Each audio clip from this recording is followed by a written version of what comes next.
Olá, estudante. Tudo bem? Eu sou Eliane, sua professora de Geografia. E essa é a nossa aula de número 4 para o 8º ano do ensino fundamental. O tema da nossa aula é Da Ordem Bipolar à Geopolítica Atual. Nós vamos iniciar esse assunto, tá? Mas nós teremos outra aula falando ainda deste conteúdo. Da ordem bipolar. Olha bem. Opa, deixa eu pegar aqui a caneta, né? Senão não vai dar certo. Se você separar, bipolar, 2 polos de poder, certo? A geopolítica atual, até o momento hoje. Mas o importante nessa aula é você gravar isso aqui. 2 polos de poder. E por que nós chegamos a esta situação? Após a Segunda Guerra Mundial, Eliane, Segunda Guerra Mundial, todos os países estavam envolvidos?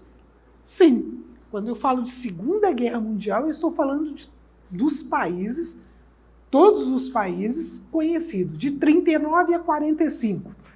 Já fizeram a conta aí de quantos anos de guerra? O ser humano gosta de fazer uma guerra, de fazer um conflito, né? Aí, após, olha bem, isso aqui é importante, após a Segunda Guerra Mundial, vão emergir 2 grandes potências, certo? Fora da Europa.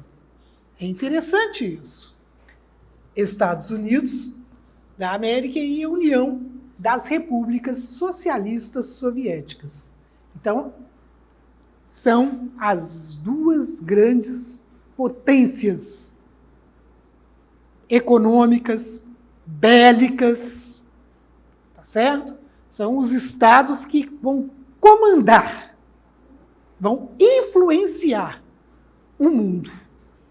Aí nós teremos países que vão estar do lado capitalista, junto aos Estados Unidos, e países que vão estar do lado socialista, junto à União das Repúblicas Soviéticas, ou União Soviética. E aqui nós temos 2 símbolos.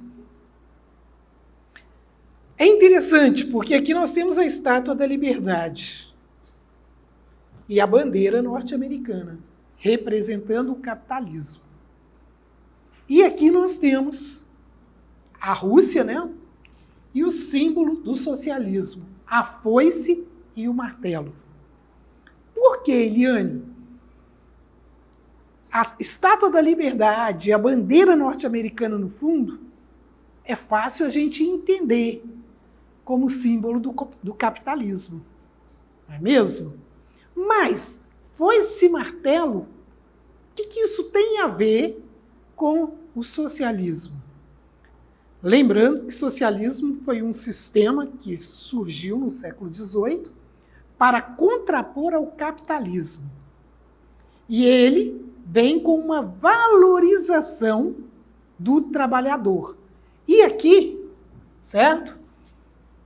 A foice aqui, ela vai mostrar, deixa eu tentar mudar essa cor para ficar, acho que vai ficar melhor. Ela vai representar o trabalhador rural. Certo? O camponês.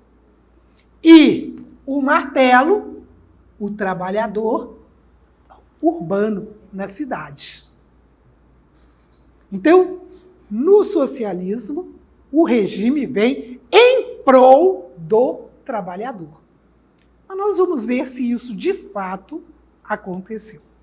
No fundo vermelho, do sangue, da luta desse trabalhador. Porque das principais características do socialismo é lutar contra a eterna luta, né, do trabalhador contra o empresário. Ok? E aí, o mundo vive um conflito. A Guerra Fria. Que de vez em quando algumas pérolas do Enem, né, do vestibular, fala que é Guerra da Geladeira, Polo Norte, nada disso. Essa disputa de influência, pessoal, isso é muito importante. Disputa de influência sobre outras nações. Quer dizer, você ser o todo-poderoso sobre outros povos. Você ser aquele que vai estar influenciando. Ficou conhecido como Guerra Fria. Por quê? Porque foi um conflito, sim, mas um conflito ideológico. Um conflito na base dos acordos. Não houve um confronto direto por parte das duas superpotências que encabeçavam esse movimento. O socialismo, encabeçados pela União das Repúblicas Socialistas Soviéticas, e o capitalismo, encabeçado pelos Estados Unidos. A Guerra Fria aconteceu entre, alguns autores colocam, de 45 ao ano 2000. Você vai ver uma data, não tem uma data muito acertada. Eu prefiro dizer sempre assim, após a Segunda Guerra Mundial. Esse autor aqui diz de 47 a 91.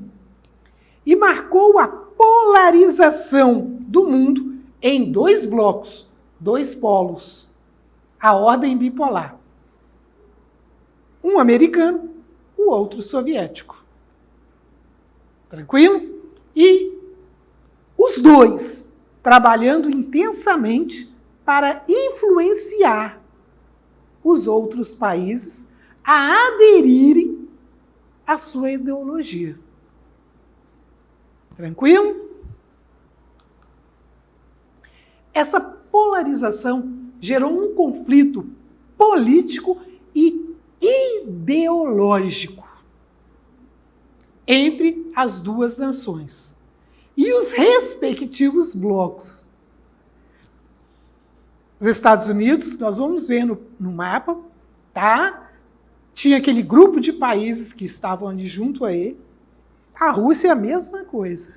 Mas tinham aqueles países que ainda não estavam definidos. Aquele que estava em cima do muro.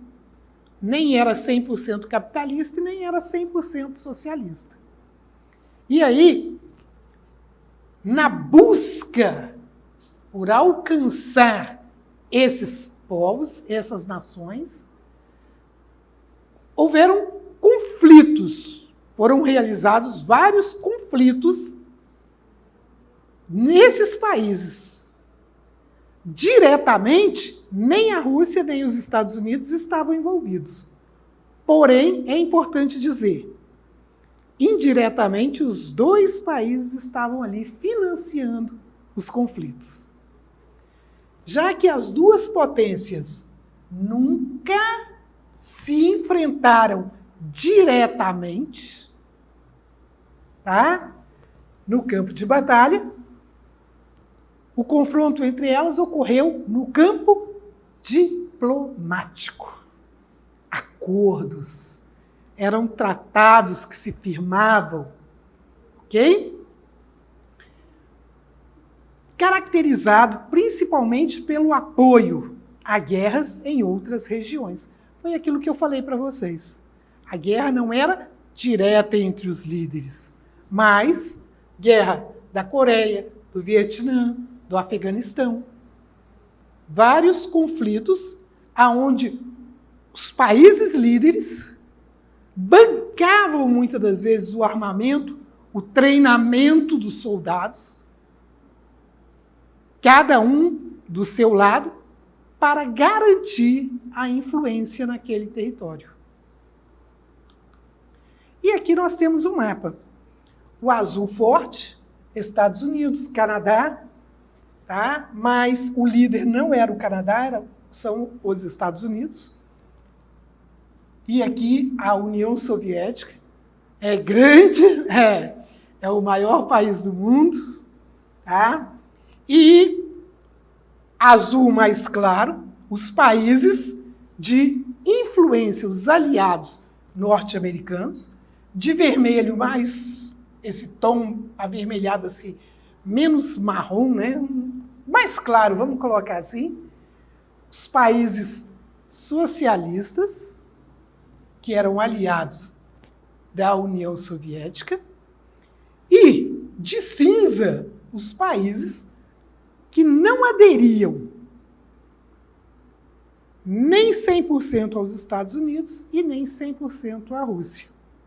Países onde tanto a Rússia quanto os Estados Unidos buscavam aumentar o seu grau de influência. Ok? E outra coisa, pessoal, que eu ia me esquecendo. Eu falo aqui União das Repúblicas Soviéticas. Lembrando, 15 países sob a bandeira russa. Ok? Que nesse momento não tinha no mapa países tipo Azerbaijão, Turcomequistão. Nenhum desses países você ouvia falar, tá? Os Estados Unidos, temendo, olha bem, olha a data, tá? O ano aqui, olha, que a União Soviética viesse a influenciar, aumentar a sua área de influência na Europa, criou a chamada Doutrina Truman, tá? Em 47. Qual o objetivo dessa doutrina? Era ajudar os países a reconstruir, a se reconstruir. Por que, Eliane? Lembra que essa aula, logo no início dessa aula, eu falei para vocês, após a Segunda Guerra Mundial. Eliane, mas você falou, o mundo estava envolvido. Certo, o mundo estava envolvido. Porém, aonde foi o palco da Segunda Guerra Mundial? Justamente o continente europeu. Onde aconteceram os desastres, né? Os bombardeios, a destruição, foi exatamente dentro do continente europeu. E a doutrina Truman, ela tinha por objetivo impedir a expansão da ideologia socialista nas nações capitalistas, que, na verdade, elas estavam fragilizadas, a economia destruída. E aí nós temos uma foto mostrando bem, dando uma visão geral, né, da Europa. Da forma como essa construção foi totalmente destruída, vamos colocar bem claro assim, a economia da Europa também estava bem fragilizada. E aí os Estados Unidos, para garantir que o capitalismo ia prosperar, os países que aderiam a ele teriam essa ajuda. Era uma forma dos Estados Unidos financiar e influenciar a Europa. E dessa maneira nós vimos o que aconteceu. A Europa ocidental aderiu ao bloco capitalista e a Europa oriental aderiu ao bloco socialista. Como consequência, em 49, os países da Europa alinharam-se ao bloco ocidental e o da Europa oriental ao bloco socialista. Não é? No mesmo ano, a Alemanha foi dividida. E aí nós vemos o que acontece. Um país se torna dois. República Federal da Alemanha, ou Alemanha Ocidental, que era capitalista, República Democrata Alemã, ou Alemanha Socialista. É por isso que o Muro de Berlim ficou tão famoso. Por quê? Imagina um país. Vamos pensar o Brasil. Dividiu o Brasil em dois lados. Um lado capitalista e um lado socialista. Aí vai lá em Brasília, divide Brasília também. Só que Brasília toda está no lado socialista. Foi isso que aconteceu aqui na Alemanha. Nesse cenário, a corrida espacial foi um marco na disputa entre os blocos capitalistas e socialistas. A corrida espacial foi uma maneira que eles viram de divulgar o seu poderio. Os soviéticos foram o primeiro a lançar um satélite, tripulado, uma pessoa no espaço. Os Estados Unidos não ficou atrás. Mandou alguém para a Lua. E aí a corrida espacial tinha a finalidade científica, né? Essa corrida, qual era a finalidade dela científica? Dentro desta competição, mostrar o desenvolvimento tecnológico militar. Mas, sobretudo, ela mostrava a soberania de cada um dos blocos. Por isso que ela era tão importante. Era uma propaganda que cada governo tinha para poder mostrar que estava mais forte.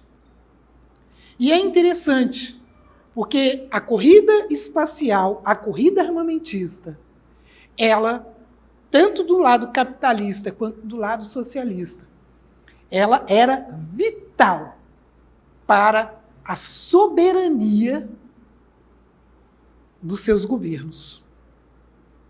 E tanto é, na próxima aula nós vamos falar um pouquinho sobre isso. Nós vamos ver que grande parte do que levou ao fim do socialismo na União Soviética foi exatamente isso. Os recursos, ao invés de satisfazer as necessidades básicas das suas populações, ele era desviado para fomentar a corrida espacial, para fazer crescer, para aumentar a corrida armamentista, para garantir que os seus países estivessem na frente. No mundo capitalista, a máquina do governo fazia crescer a sua tecnologia, mas as empresas privadas estavam lá para vender seus produtos para a população civil. Já no mercado socialista, não tem a empresa privada. E a população foi deixada de lado.